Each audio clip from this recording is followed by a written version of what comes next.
Sadly, still just one monthly issue of Transformers, and that issue is, 23 of the regular ongoing series.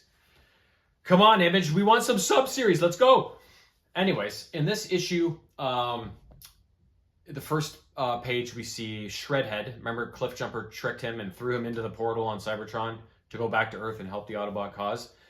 We see him at the bottom of the Pacific Ocean materialize out of nowhere, and he just has an image of a hologram of like Carly pop up, and he's like, gotta save her, sort of thing. So then he's on his way to help out the Autobots. We don't see him the rest of the issue, but we know he has arrived.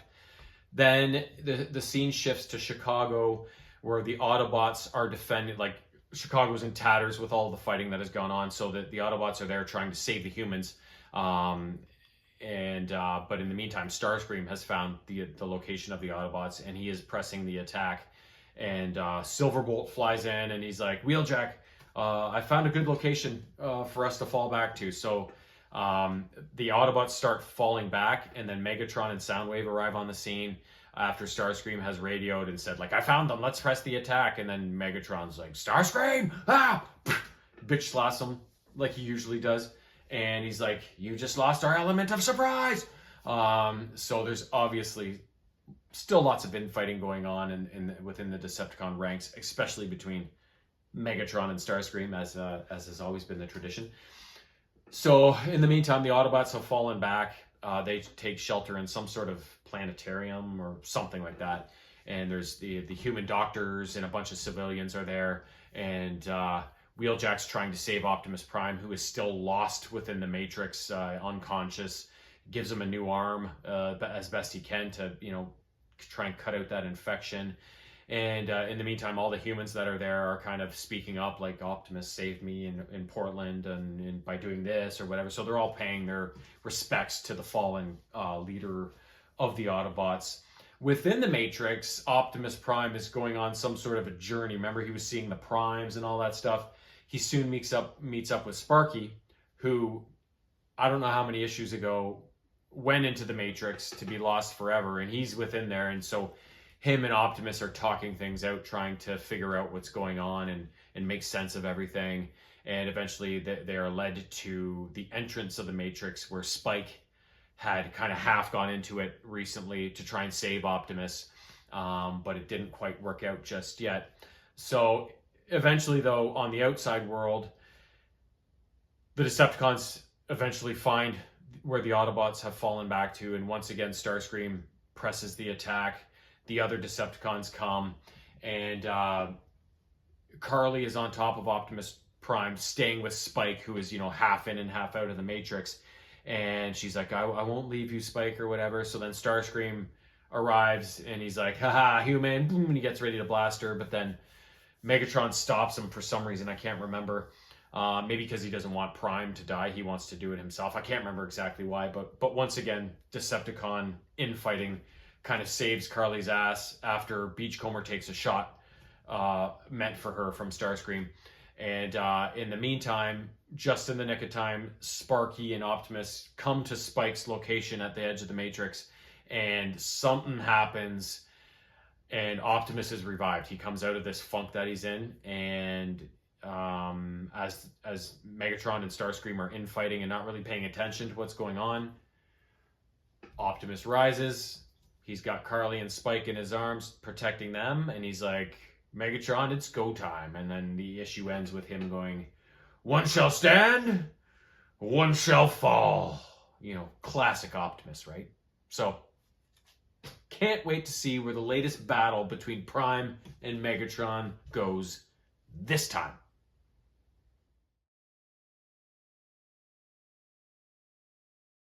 Last up, 3 glorious issues of G.I. Joe. First up, issue 10 in like the more Origins sub-series that they have going on right now. So there's basically 3 things happening in this issue. So if you remember, Major Blood captured CoverGirl and Baroness in Paris and threatened to have Raptor kill Baroness's parents unless they fought to the death in his pit of doom. So, they basically refused to at first, but then he's like, okay, well, I'll just have Raptor kill her parents. So they're like, okay. So then they were kind of fighting a bit, but then Major Blood, like CoverGirl had the drop on Baroness, and Major Blood's like, okay, now take her eye like she took mine. And CoverGirl's like, no, I won't do it. And then he kept threatening with killing Baroness's parents, and then kept playing psychological games with Baroness about what would that would mean, even though they're not close anymore, what it would mean if they died and it was her fault and she never got to say goodbye or whatever, you know, all that shit. And so then Baroness is finally like, bleh. So then her and CoverGirl start to fight for real, even though it's not. And eventually they run a gambit where Baroness seemingly does away with CoverGirl, and she's lying on the ground all looking dead and everything. And Blood's like, great.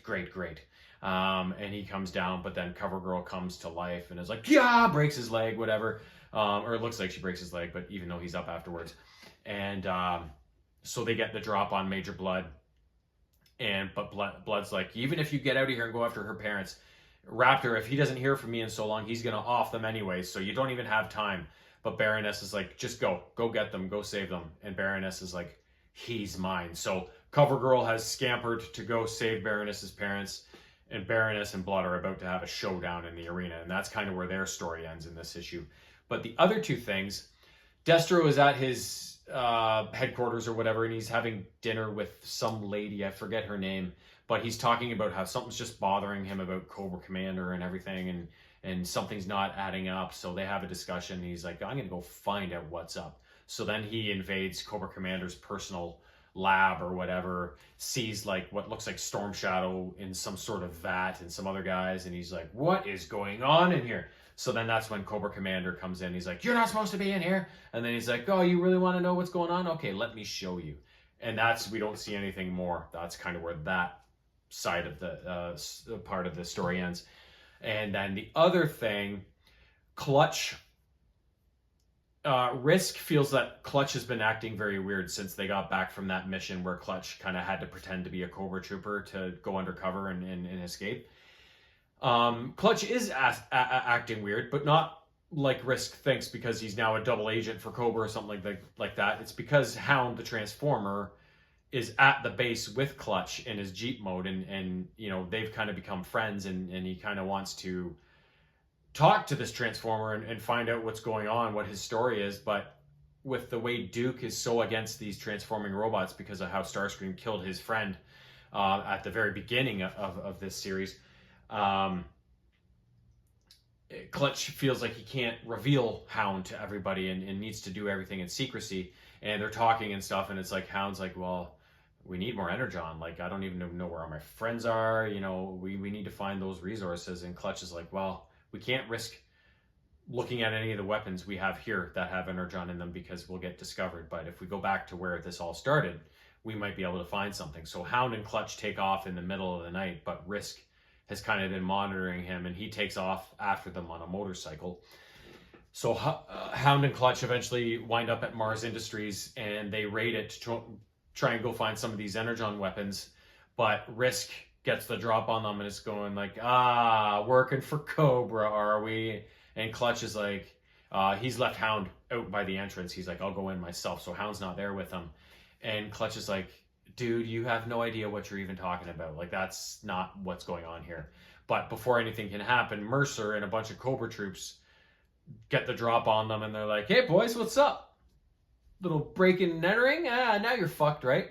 So, but on the very last panel of the issue, the last thing you see is, like, Mercer and these Cobra troops, like, kind of advancing on Clutch and Risk. But behind them, without them knowing it yet, we see Hound kind of, like, loom up behind them with blue eyes, and he's all in shadows. So, you know, they're fucked. You know, one Transformer can take care of 30 fucking Cobra troops, no problem. So I can't wait to see how that plays out. Sorry, Fuss, I got you again, didn't I?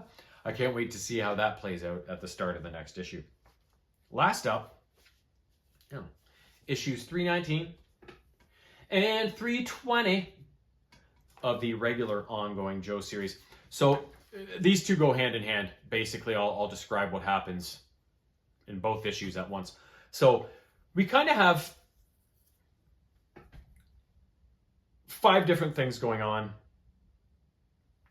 2, making 4 kind of related to each other, if you get where I'm going here. So Cobra Commander has escaped from Destro's palace or headquarters in Scotland, wherever it is, earlier in this series. And so he is like commandeering citizens' vehicles in Scotland and holding them at gunpoint to try and get the hell away from Destro's castle. So he's frantically doing that, and it kind of bounces back and forth to that throughout the issue before he eventually finds, I think it's a police car that has a Crimson Guardsman soldier in it.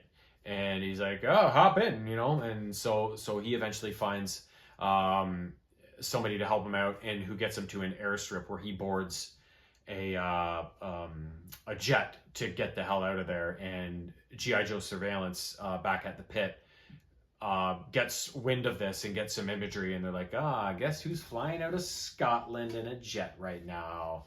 The head snake himself, right? So they're aware of what's going on.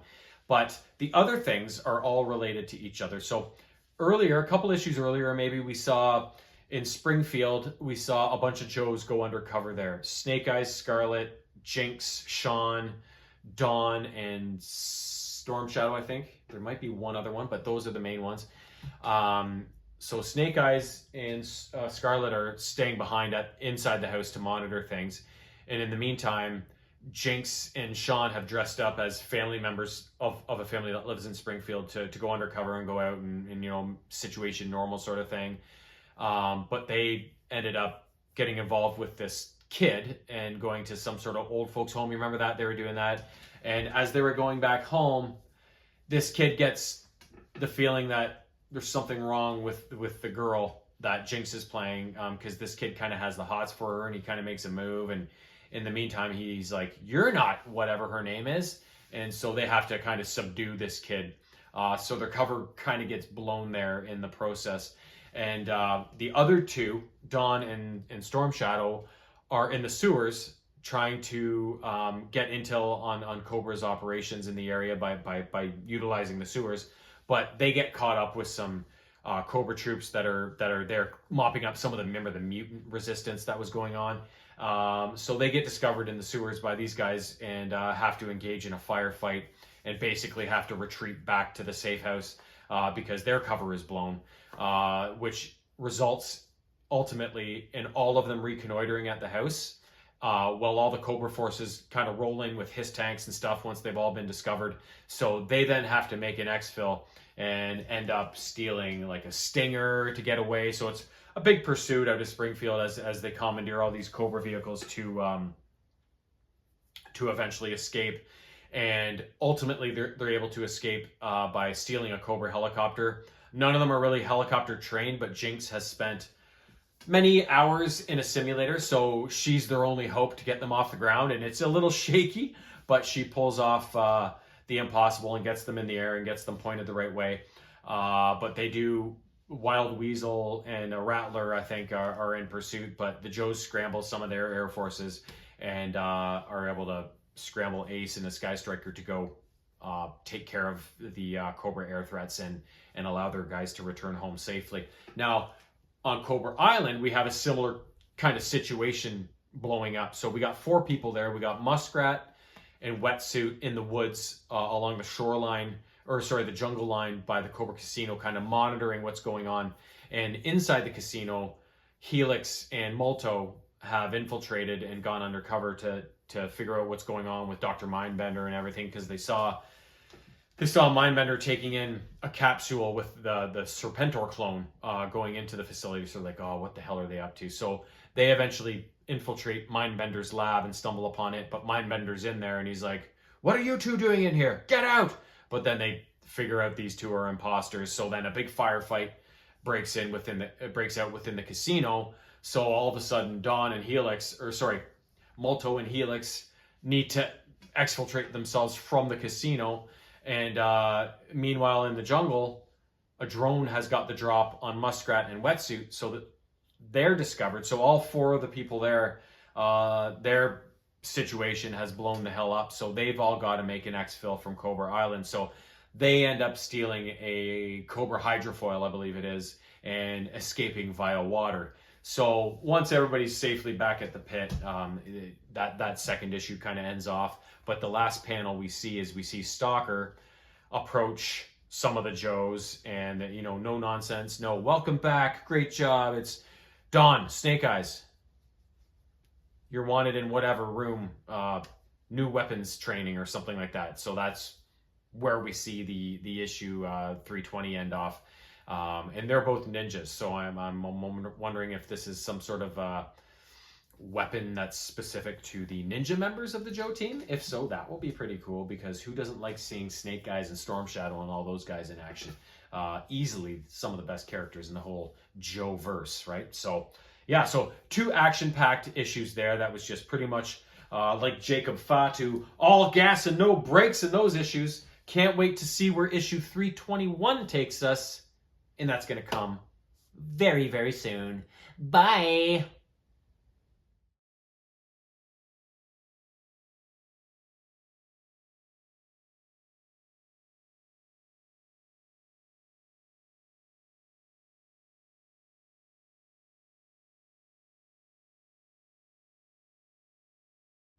Meow.